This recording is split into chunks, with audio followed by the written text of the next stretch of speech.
It takes consistency. It's easy to do, but it takes consistency. Most people, when they know how to do it, they might do it for a couple days and they go, oh, it doesn't work, right? And they give up on it.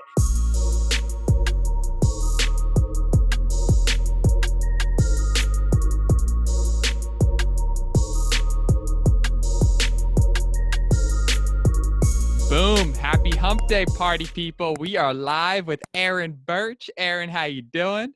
Fantastic. Thank you. How are you? Living the dream. And Erin, I'm so grateful to have you on the show today. I know we've been working together for quite some time. You are an absolute just star-studded freak of nature when it comes to building a business, being stern, and you're just one of the most upbeat, happy, low maintenance type of people. So you get along with everyone. Have you always been that way? Well, one thing I've learned about myself is I wasn't the most patient person. I've had to learn to be more patient for sure. Patience in the sense of just patient with people. Patient with people, patient with situations. I'm like the road rager, you cut me off, I'm the one flipping you off kind of thing. You're too close to me, I'll probably slam on my brakes. That kind of person.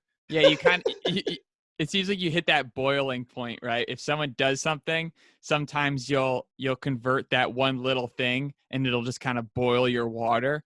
And until someone brings you back down to earth, you can escalate a situation more than you need to. So that's something you're working on. Yeah. Oh yeah. I've gotten much better. I used to be if the flight was late, or canceled, I'd be the one in everyone's face freaking out.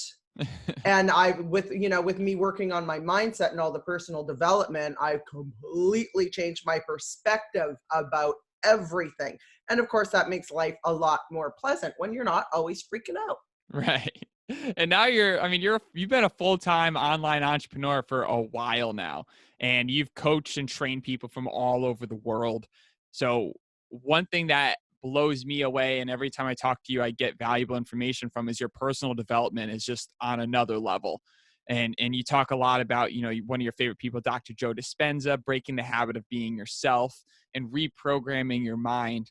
Maybe it'd be nice just to kind of give the audience a little bit of a background on how you first stepped into this online world and what that transition was like. Well, I woke up on my 44th birthday and I did the math.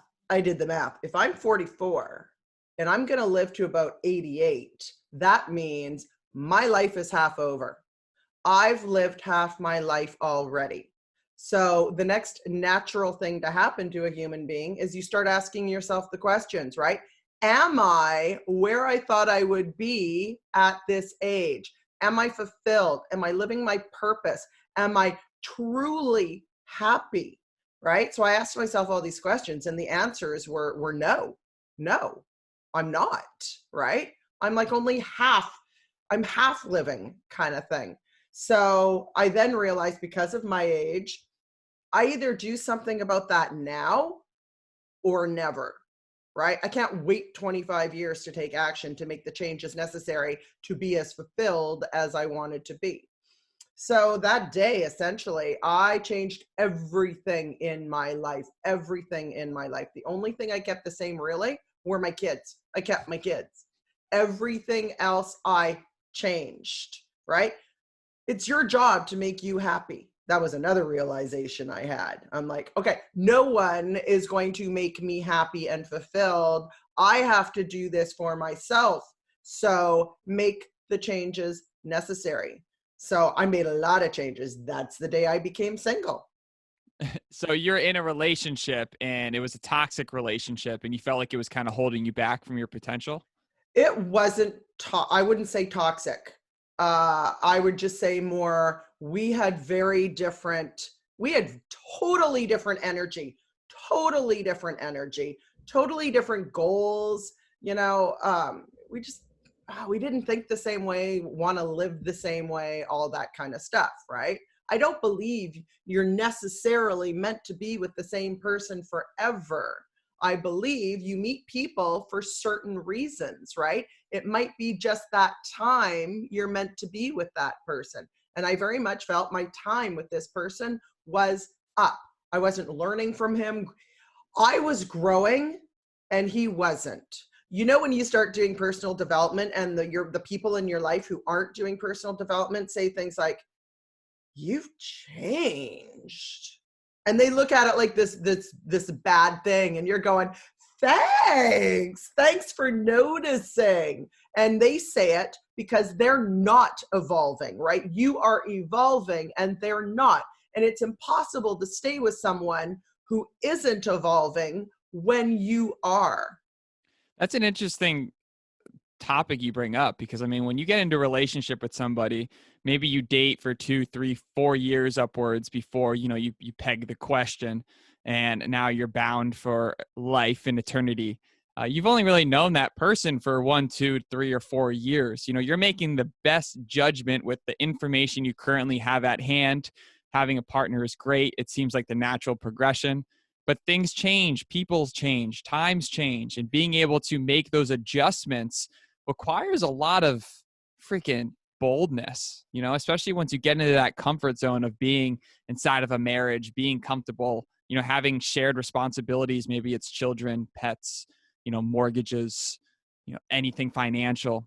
Breaking out of that and finding a new path, that must be just a mind fuck. I found it incredibly liberating because I realized I had been holding myself back my entire life. I was not ever playing up to my full potential because, as I told you the other day, I felt if I kind of came out and became my true self and shared that with the world, that I was going to be too much for people, right? Somebody in my life, couple people, made me feel that I was just kind of too much, right? So I tried to kind of tone that down. And I kind of woke up that morning and I went, you know what? Fuck it.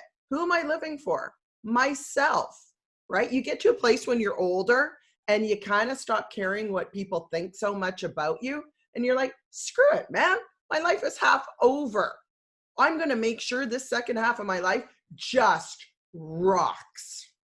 And it's all about that mindset and that personal development you've done. And you talk about Joe Dispenza, and what I am so fascinated about, and you did this training call for our team recently that was just absolutely incredible. And you talked about this whole idea that you had to reprogram your brain to get to a point where you believed in yourself enough to take on any goal. I mean, just recently you become the top recruiter in a company with tens of thousands of distributors all around the world, and you're number one in Canada.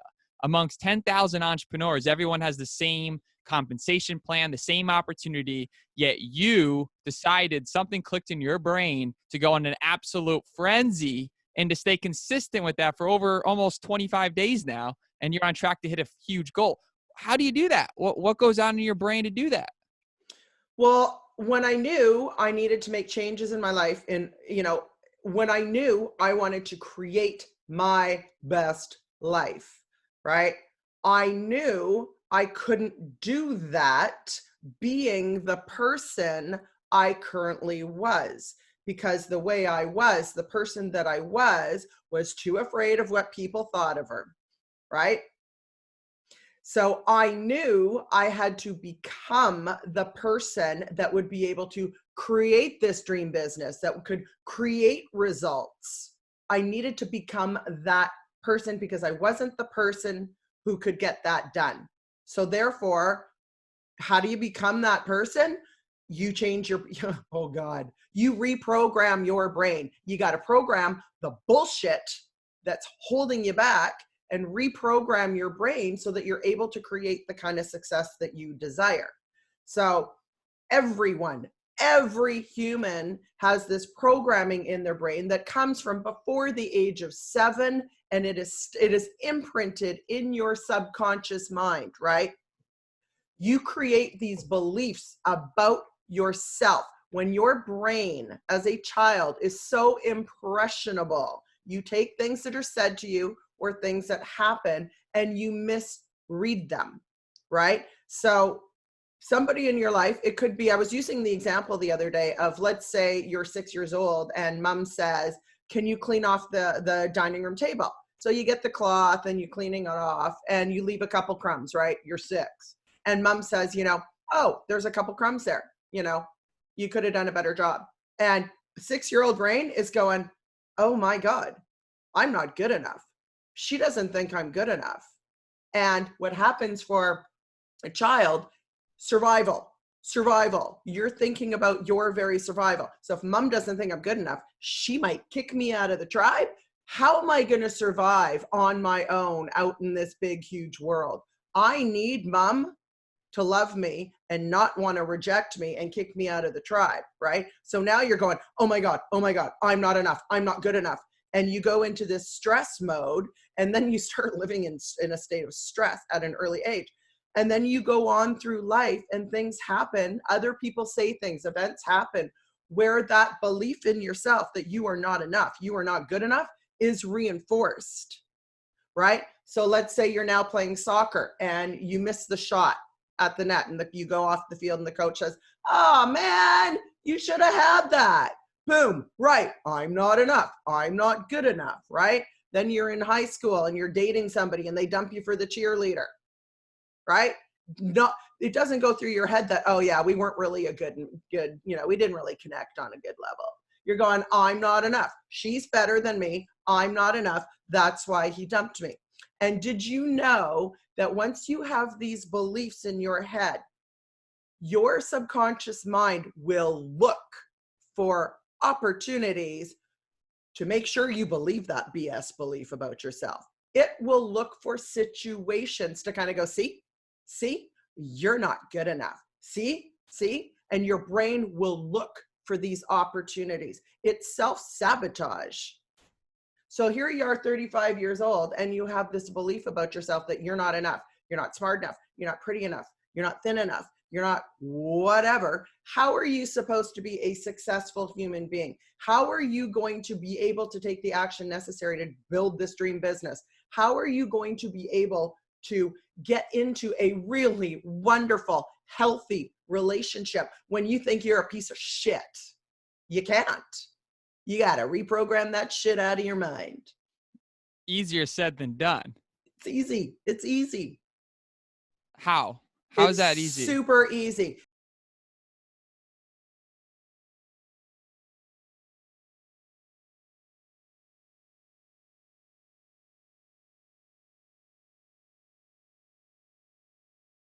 Here, I don't think I've ever told you this before, Ian. I was thinking about this last night when I was doing the dishes.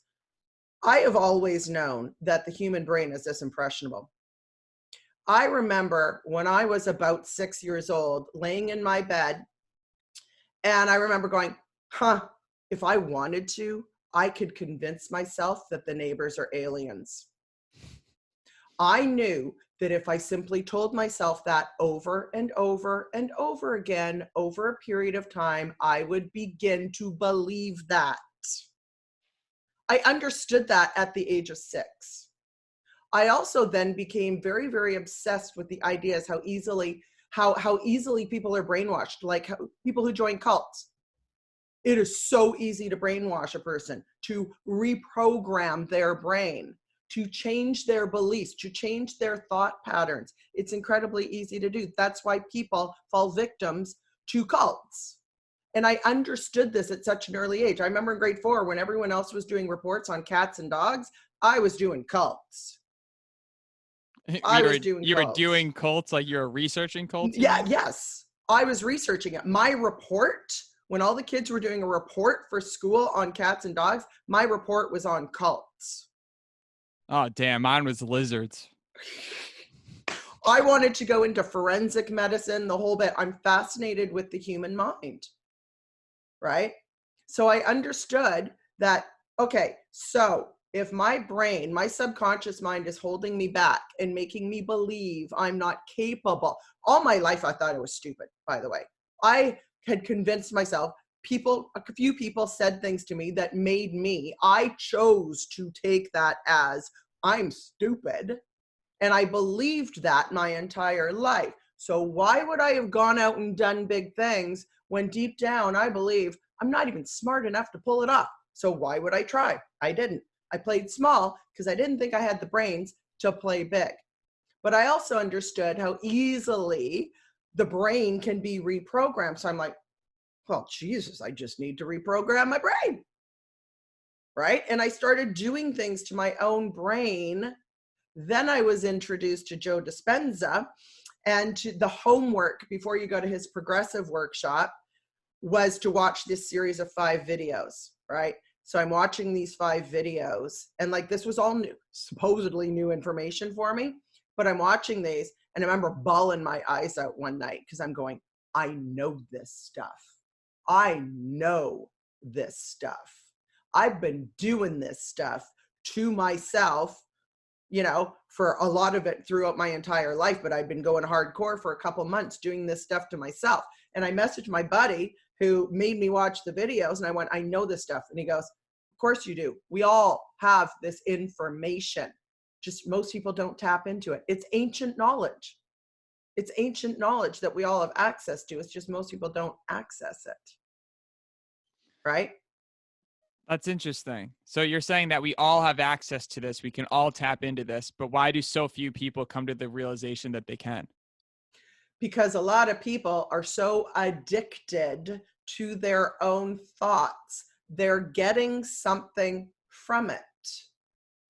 Few different reasons, right? You become addicted to your thoughts. Here's the thing. So if you believe, you know, I'm a loser, I'm not good enough, blah, blah, blah, blah, you go to bed, you wake up in the morning, right? You get up, you go pee, you look in the mirror, you look at yourself. Let's say you happen to wake up that day and you had a great dream, and you wake up and you're all cheerful, right? You're feeling good about yourself, all that kind of thing. You look in the mirror, oh my God, I look pretty today, whatever. The human brain is so, your subconscious mind is so used to you thinking you're a piece of shit that your subconscious mind will go, wait a minute, girlfriend, we don't think that about ourselves, that we're pretty and good enough and all that. No, we think we're an ugly loser. Remember this feeling that you're feeling about yourself that is good, that's not how we feel. We need you to go back and feel the way you're used to feeling. Where is it? Where is it? Where is it? And then you go, right, I'm an ugly loser. Okay, there's that feeling I know. There's that feel. Okay, okay, I'm me again. I am me again. You spend the rest of your day in that mode again. So after you went through that transformation, what was life like since reprogramming your brain? I cry every day. I cry every day out of pure joy. Like you wake up and just cry? I'm going to do it right now. I do. My boys think I'm nuts because I'll be driving, you know, listening to music or something, and I'll just start crying. Or we'll be hiking and I'll just start crying.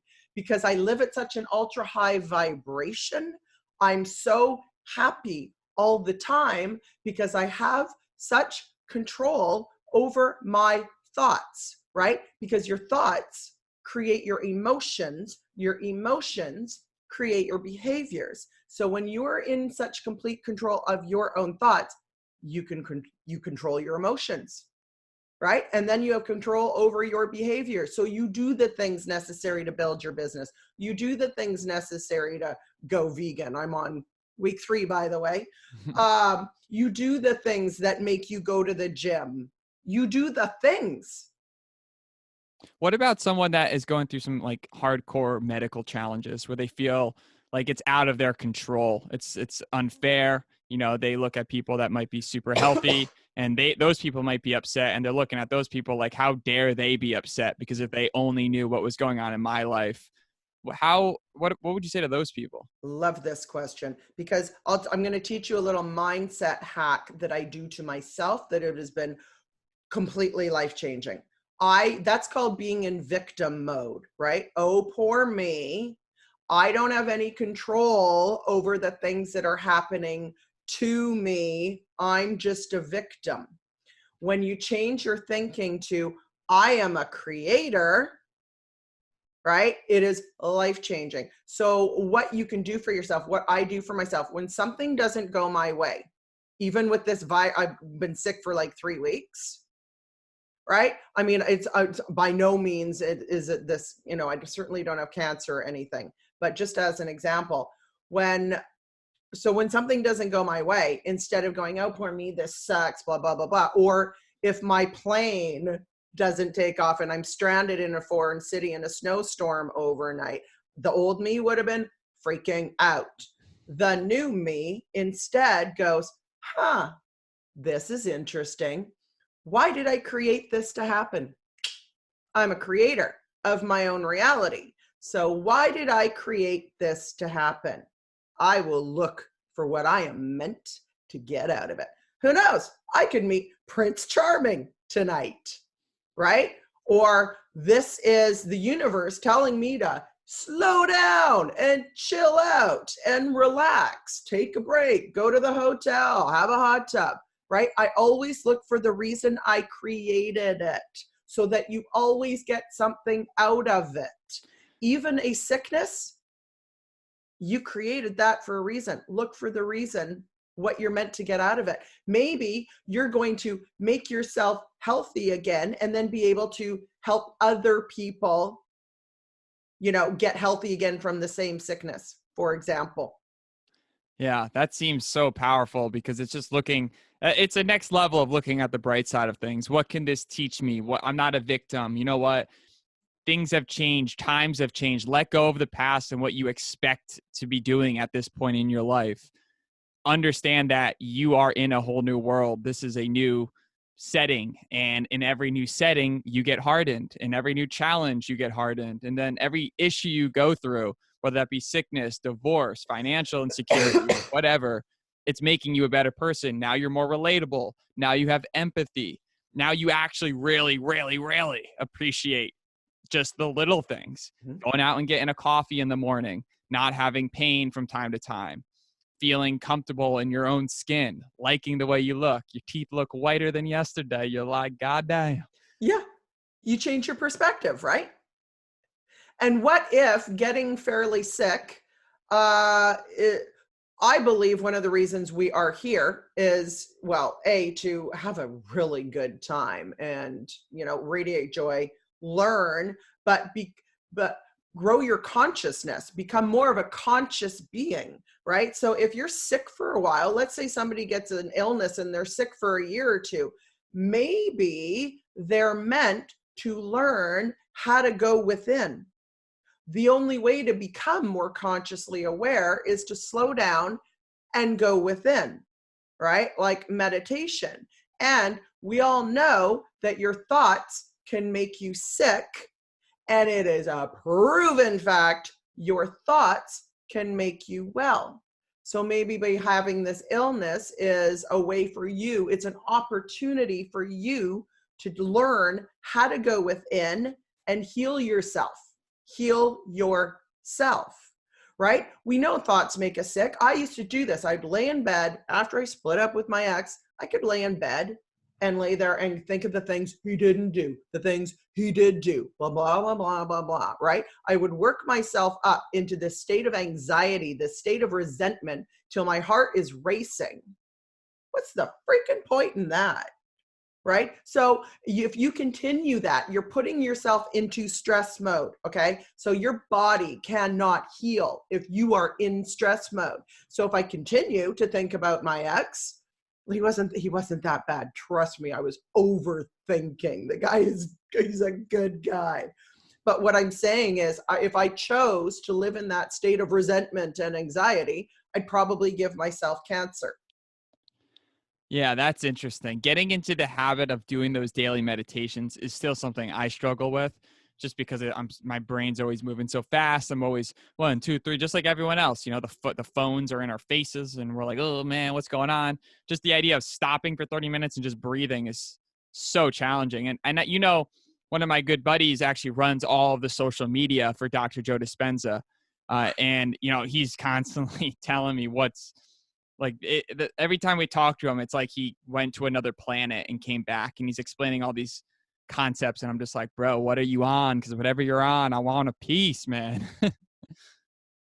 Yeah, I remember telling Joe because I was sitting across the table having dinner with him in Austin. And I said, you know what? I still suck at meditating.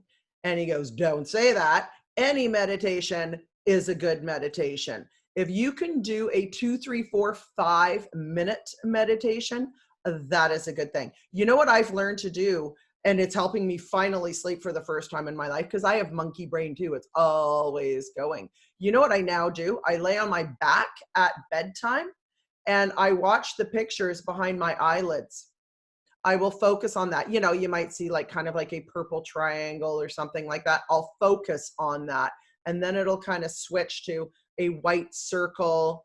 It's, you know, it could be dependent on the other lighting in the room, right? I will focus on what I see behind my eyelids, and it's working like a charm. It's shutting my brain down.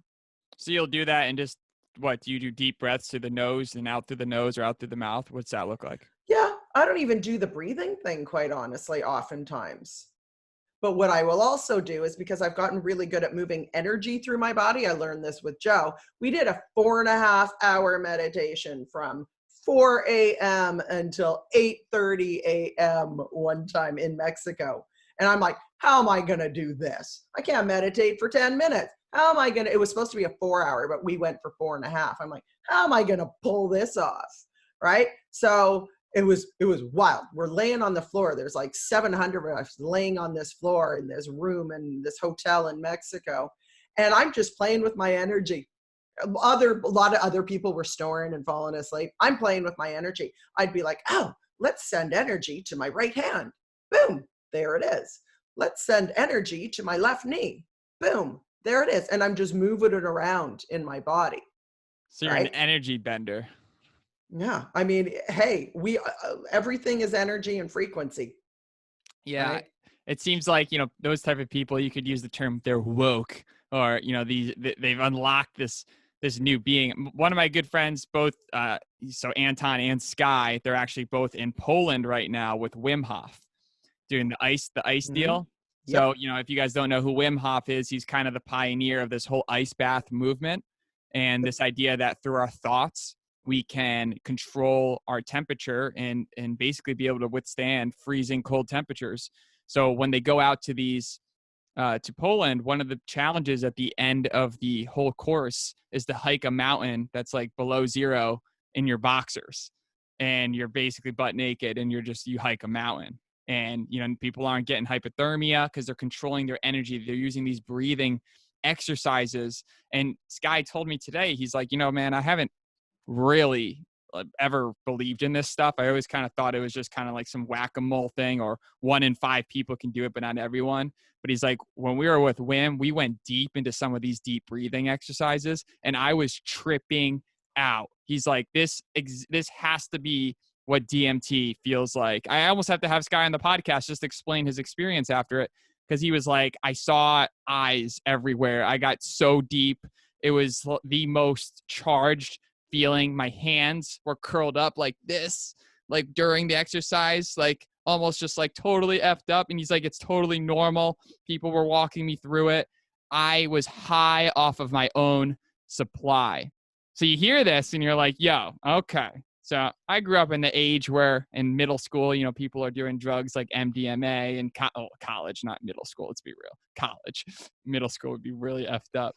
But college, people are looking for these extra drugs to get them that high. And, if you can get high off of your own supply, holy shit, that's going to change everything when that becomes real practice to multiple people around the world, to a vast majority of people. More people are going to be able to take control of their life, start businesses, start crushing it. And you have found a way to teach others how to do this. And that's what's special about you, because you figured it out yourself, but the best teachers are the ones that can, let me start over. The best students are the ones that can teach it to other people. And just recently, you came back from a conference that we were both at, and, your business was doing all right, but not nearly capable of what you know about and what you can do. And you switch something in your head and your team has been on fire. You're already up like 5,000 points from last month, just an FYI. I know people don't understand what that means, but it's a lot basically. And it's still with 5 days left in the month. So you're almost already going to increase your business like 40% month over month in 1 month, just by changing a gear in your mind. How did you do that? Because you were here, you went high, you were coasting, and then you just tripped something, and now you've created some badass freaking leaders. Yeah. How did you do it? Well, again, it's my mindset. I told you to give me a number. I said, Ian, Give me a goal to hit. Give me a challenge. So Ian gave me some numbers to hit.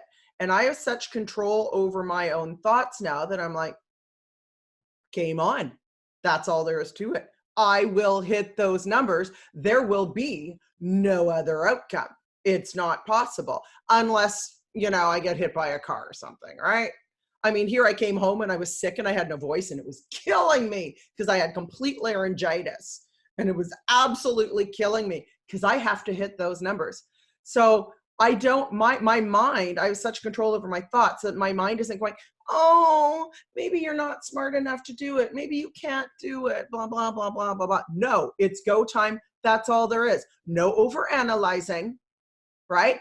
Just freaking action. When you are analyzing everything, you're in your own way and you won't do enough action necessary to hit that goal. I don't overanalyze. I just go, right? And that's also my personality type. I'm a blue personality type. I am not green. I have no green in me. I don't need to analyze it. I don't need to map out a plan and put it on a spreadsheet.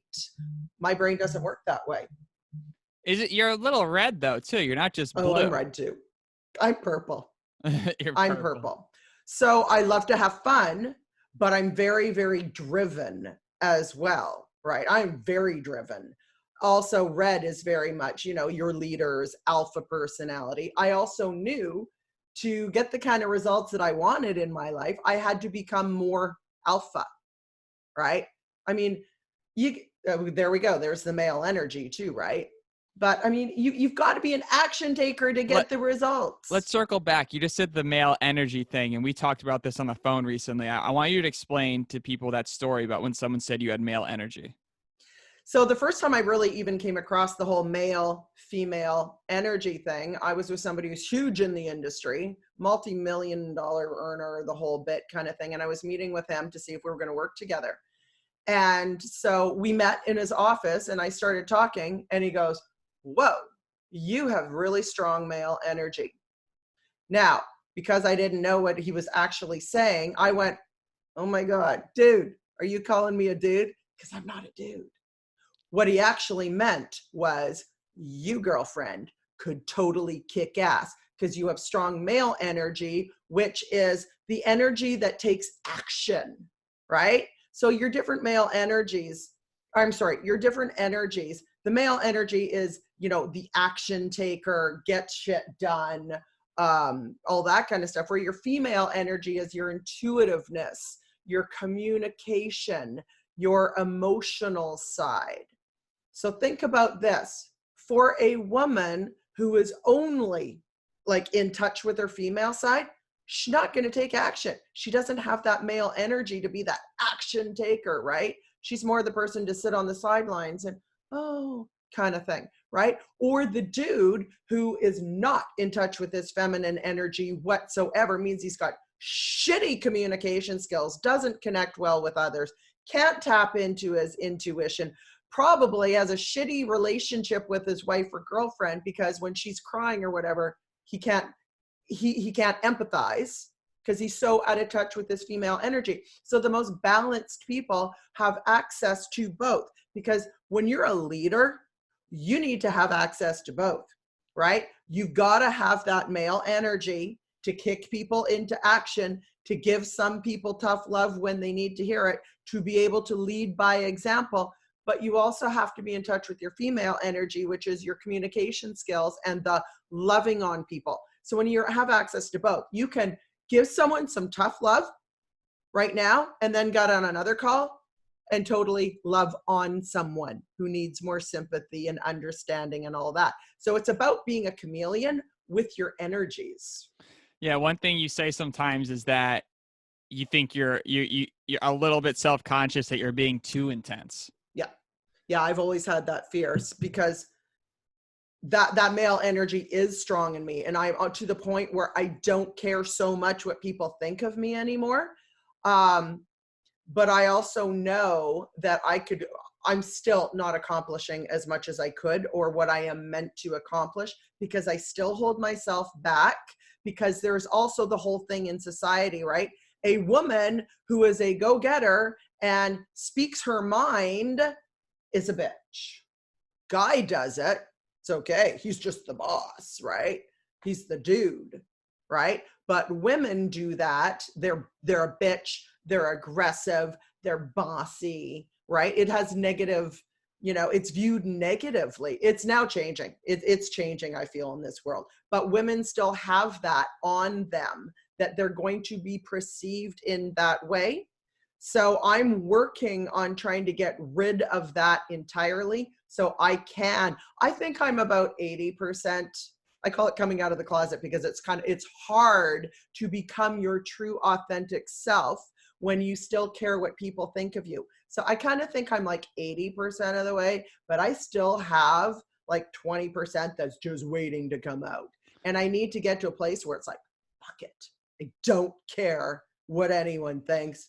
I'm putting myself out there. So you're constantly a work in progress, and you're constantly working on yourself. But you're also, I mean, you're involved in an organization where you train like 16,000 people on the regular. Do you get to the point where, first of all, did that scare you to train that many people in the beginning? And then secondly, how do you feel now after doing it for a while? Do you still get nervous right before you're about to train 200 people? It's funny, because remember I was saying I had to become the person who could do this? When I first came online and started my business, I said, I will never post a selfie. I will never do a video. I will never speak or host a webinar. I will never speak on stage. I do all of that now. I was too afraid of what people thought of me to even post a frickin' selfie. That's how insecure I was. And then I went, how's this going to work? How are you going to make money if you can't even post a frickin' selfie? Get over yourself. So I started the whole mental process, right? So again, I have these mind hacks. I take the focus off of me and I put it on the people I'm teaching, right? So if I go live or go to speak in front of a live workshop to teach or speak on stage, what I do is I take the focus off of me. I go, I could say one thing here today that could help someone get better results, change their life, whatever, motivate them. Therefore, if I'm going to be a good human being, I need to share my knowledge, my experience, my story. Otherwise, I'm kind of being selfish. If I have a way to help these people and I don't put that out there, if I don't put myself out there, then I'm being a selfish human being. So almost being nervous beforehand is a selfish mindset. You're selfish because of how people are going to think of you, not about you helping these people. And by thinking that, it just changes your whole mindset and settles you down and realizes this isn't about you. This is about everyone else. Yep. That's your ego trying to keep you safe. That is the job of your ego, is to keep you safe, to stop you from having your feelings hurt, right? So that's why you get nervous, because it's the unknown, and people may not like me. They may think I'm too fat, too thin, too stupid, blah, blah, blah, right? I'm not good enough. It's the whole I'm not good enough thing. So you get all nervous because you're so afraid of what people are going to think of you. So if you take the focus off you and put it on the people you're serving, and you also really don't care what people think of you. I've gotten to a place where I've screwed up so many times in front of so many people, and worst case scenario, they love you even more. They love you even more, right? So what are you afraid of? Right? Like if you went out on stage and you were wearing heels and you tripped and you fell flat on your ass, what's going to happen? What's the worst case scenario? People are going to laugh. It's going to raise the energy in the room, right? It's going to raise everyone's vibration. We're all going to laugh about it together, and they fall in love with you because they just learned you're totally human. The way you deal with it is you stand back up and you don't get all embarrassed. You go, well, that was smooth. It's so true, because we get this ideology in our brains that the people we're talking to all of a sudden morph into this alien race of perfection, this judging perfected alien race that just crushes it with every single thing they do. They are amazing at waking up. They piss excellence. They eat healthy, every single thing they do. But so then you get up in front of them and you realize, holy shit, these people are just like me. They're insecure. They have an ego. They're figuring life out. They're going through their own issues. There's so much stuff we don't know. And then you realize you being imperfect in front of all these people is actually helping your cause. So then you realize you can't fail. If you screw up your words, that's normal. If you trip, that's normal. If you say something you didn't supposed to say, that's normal. And then people resonate and feel that vibe. That's so interesting that you mentioned that. You can't fail. You can't screw up. Use it to your advantage. When I screw up, like hosting a webinar for 2,000 people and I can't share my slides, right? That actually happened to me. And I thought, but anyway, that boosted my business like you would not believe. So every time I do screw something up, like if you watch my posting, if I screw something up, I'm going to market that. It makes me look human. I am going to market that. That's helped me build my business by me showing that I'm human. I make mistakes, because when people see that, they go, dang, if she can host that webinar, completely screw it up in front of 2,000 people, maybe I can start going live.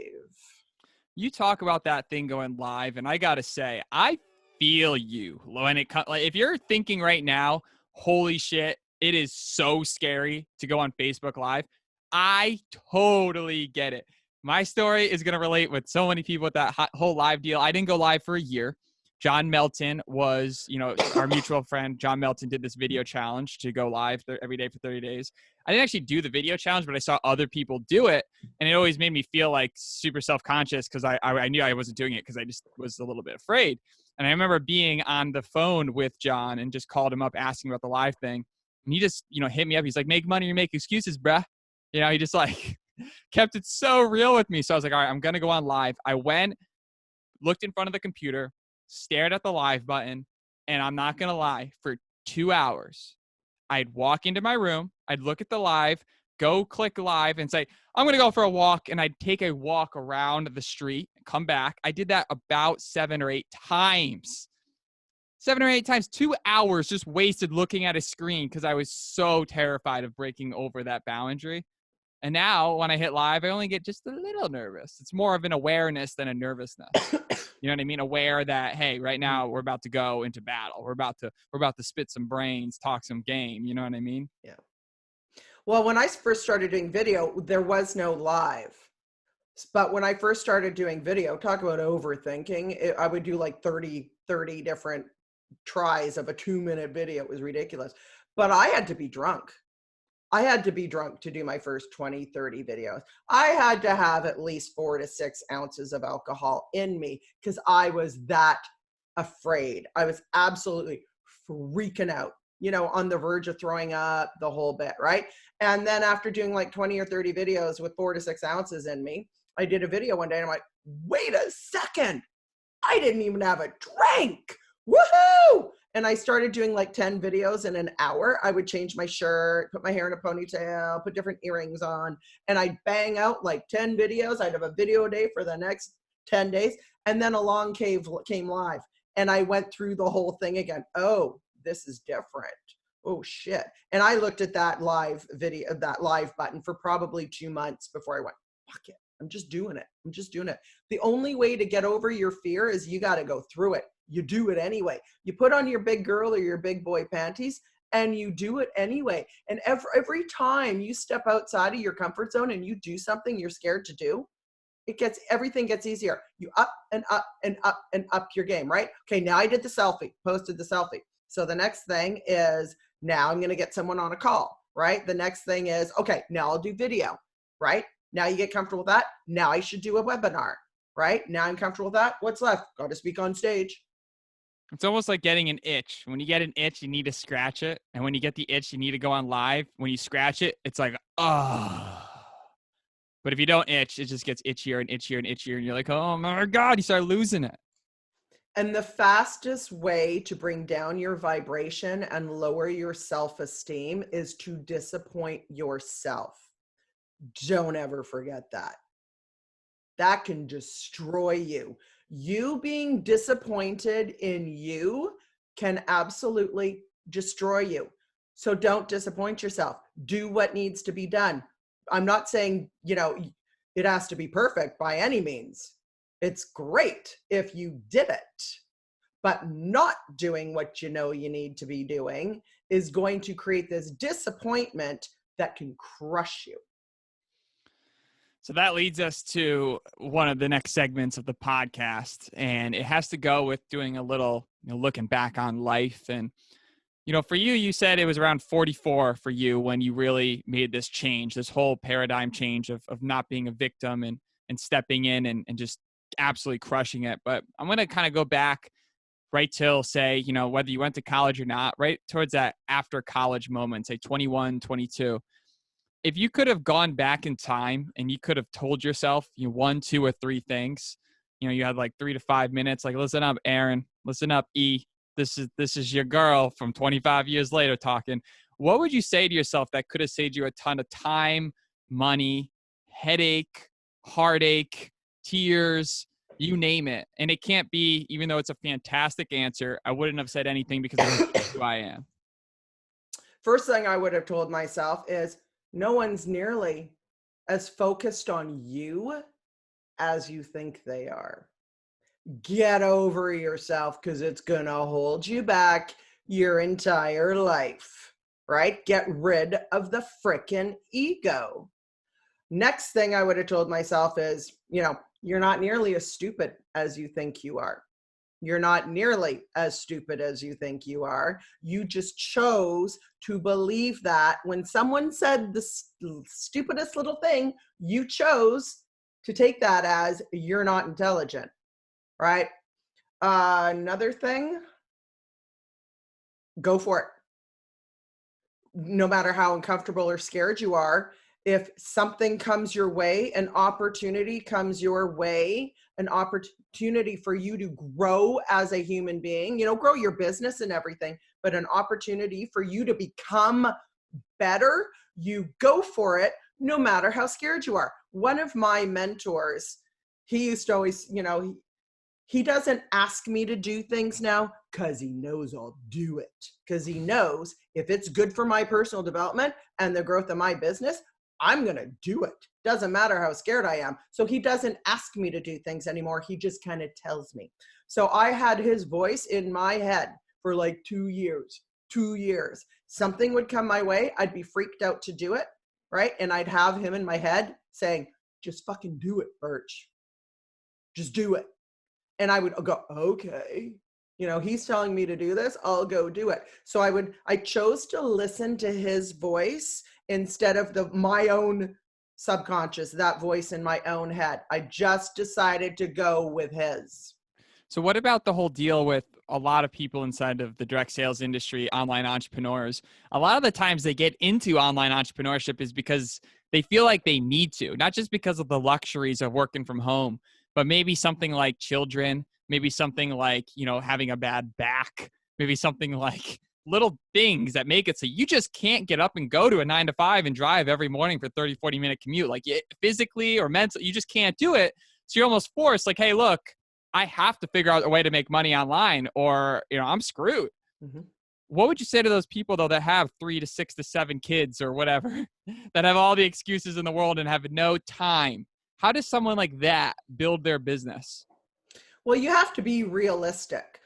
This industry is notorious for people coming in thinking that it's going to be easy peasy. I just have to buy my business in a box, get my kit, look at that thing, and I'm going to have this lovely residual income coming in.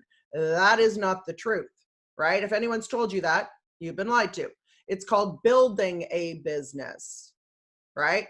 You have to build this. It takes time to build. If you're building a business online, how do you do that? You have to build an audience, right? You have to gain credibility, authority, and influence with that audience so that when you're promoting to that audience, you're going to get some sales, right? Some sales and signups. If you're not doing the things, building the audience, learning how to engage the audience, if you're not asking for sales, if you're not promoting, you ain't going to make a dime. So you can't just buy your business in a box. You've got to go through the process. It's a process, right? It works. It works, right? But you have to be willing to go through the process and put in the time, right? And the harder you go, as soon as you start, you can compound years into like your first year. right? You can go really slowly and piss around, right? And then go 10 years in, oh, I didn't get very far. Or you can work really hard and do the things you need to be doing every day to move your business forward, work your butt off for a year and create that wave of momentum. You have to build a foundation and create a wave of momentum, because when you get that wave of momentum going, you get to ride that forever. And You simply maintain that wave. it's so interesting too when you look at other career paths. If you were going to get into insurance, let's look at all the traditional ways of building a business. You could get into insurance. They literally tell you it's going to take 5 to 7 years, even if you're an all-star, to build up, a $400,000 to $500,000 a month residual income, or for a year, whatever. It's going to take a long time of building relationships with people, gaining their trust, getting the top clients, and then compounding the interest of those clients. If you get a Roth IRA with, say, a fund like Vanguard, they literally tell you it's going to take 20 to 30 years before this becomes something that's truly impactful. Your 401k, it's going to take so much time to become impactful. You want to get into real estate, it's going to take time. No one just becomes a millionaire in the first 6 months of real estate. Please find me one. I'm going to interview them on the podcast. But it takes time. But yet when people start their own home-based business, they all think that it's just going to start in a month or 2 months or 3 months with them doing half-ass work. Yep. If like the expectations were set from the beginning, you stick with us for 12 months, 24 months, 36 months, people would succeed more because they get it. They understand it and they'd play with that mindset. But no, what sells is the quick fix, the lottery ticket. That's what sells. And that's why people go with that. So it's just interesting, the ideology. And I think that's really why, we're in a good position, because I think that we do a pretty good job trying to set those realistic expectations, because the people that make it long-term realize that there's no such thing as a bad day. There's just a learning day, and learning days are sometimes the best days, because if you're not learning, you're dying. And you have to know what you need to be doing every day to build a successful business, right? You don't just come in here and then fly by the seat of your pants and kind of just do what you think you should be doing. I tried that, didn't work. Right? My first 4 months in this industry, I made a grand total of $300 until I learned marketing, right? You have to learn marketing. You have to have like a daily plan to follow. You've got to be doing those business building and income producing activities on a daily basis. You can't just make it up and wing it. So that's why, with our team, we're so passionate about making sure that people know what to be doing every day, right? So when you know what to do every day and you're coachable and you're taking the action every day, you cannot do anything but succeed. You can't. So I went from my first 4 months when I didn't know what I was doing and I was doing it all wrong. So I made $300 my first 4 months, 300 Canadian, $75 a month, right? Not enough to pay for, my kids. Once I learned marketing and learned how to do this, I ended up creating a 6-figure business 9 months after. See the difference? Not knowing what to do, made $75 a month. After learning how to do this, had a 6-figure business 9 months later. So I'm kind of a big believer in learning how to do it and learning marketing. And on that topic of building that team, one thing we always talk about, and I hear you talk about it a lot, is a lot of people listen to you, Erin, and they're like, yo, okay, well, this chick's clearly a badass. Like, yeah, it makes sense that she can do it. She's red personality. She's a go-getter. She doesn't need to analyze anything. She just takes action. She's hardcore. I could never be that person. But we always like to discuss how everyone's unique and everyone has a different skill set. Some people are loving teddy bears and just want to love, help, help, help. Some people are organizers. They just want to organize the events. Some people are analytical. They want to put it on spreadsheets. Some people just want to have a good time. But you put all of that together in one team and you leverage and you have an abundant mindset and you help each other and you contribute to the culture. That's what creates a dynasty. What would you say on that? Completely agree. As soon as you said like the softer, loving, mother-like person, I think of Roxanne, who we work with. She's like the opposite personality of me, wouldn't you say? Yeah. She's like the opposite. So there are times it's like, Roxanne, go and talk to so-and-so because, because you're going to deal better with her, right? Kind of thing. So when you put all these different personality types and all these people with different specialties and different skills together on a team, right? That's when you work together as a team and you create this entire freaking empire, like everybody on the team knows how non-technical I am and non-green like. So when I need like something in a spreadsheet or I don't know, a document made or something like that, I'm messaging the person who knows how to do that stuff. Right? So working as a team and really playing with your strengths, right? And delegating where you're weak, everybody comes together so that it's hugely beneficial for everyone. Everyone has a specialty. Everyone has strengths. Everyone has weaknesses. You're doing yourself a great service if you become incredibly aware of your strengths and incredibly aware of your weaknesses. Don't get upset about your weaknesses. Those are just the things you can either A, work on or outsource. And that leads us to the conclusion, and it's the ultimate question. And it goes down to, what would you say to that person that's currently in their head right now? They're right on the cusp of jumping into entrepreneurship for the first time, whether that be launching that new product, building that website, joining that company, or making just a big shift in their life, and they're scared. They're on the edge. They're analyzing. They don't know if they're making the right move or not, so they're not taking action. What would you say to that person that's right on the fence of making a huge move? Well, of course, it's self-doubt. You're not jumping off the fence, making the move because of the self-doubt, right? So ask yourself this. What skills do you already have? Did you learn those skills? You did, right? Like I was doing a training for another team actually last night, and one of the gals was talking about how she was talking to a prospect, and the prospect said, well, I just don't know if I could do this. And the gal said to her, did you know how to be a mom before you became a mom? No, you figured it out, right? You're not born knowing how to even walk, drive, feed yourself, do a frickin' spreadsheet, cook an omelet. These are learned skills, right? If you go easy on yourself, just be open to learning, be cool with screwing up, just market it, right? Be courageous. You like step into your greatness, step into who you're truly meant to be.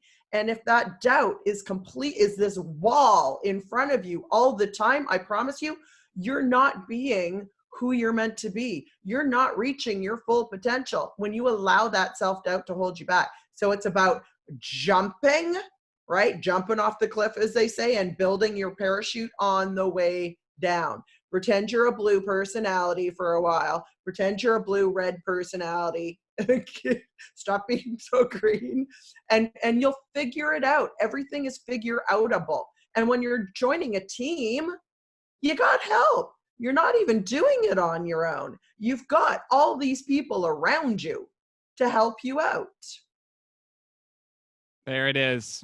Erin Birch. How can people get more Erin Birch in their life if they want to follow you on social media and continuously just learn from you? Well, definitely on Facebook, Erin Birch.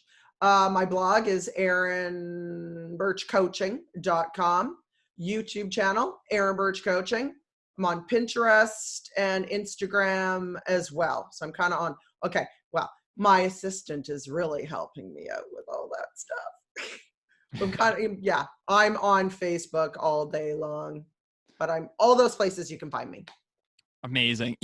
I tell you all the time, I appreciate that we've got connected. I appreciate working with you. Thank you so much for an hour of your time. I know your time is so valuable and people, are craving your time. So whenever you give it the chance just to unleash your heart and just be authentic and real, you really don't know just how many people you're impacting. So appreciate you for being you. And we got great things ahead, baby. Let's go. Yeah. Thank you so much for having me, Ian. I really appreciate it.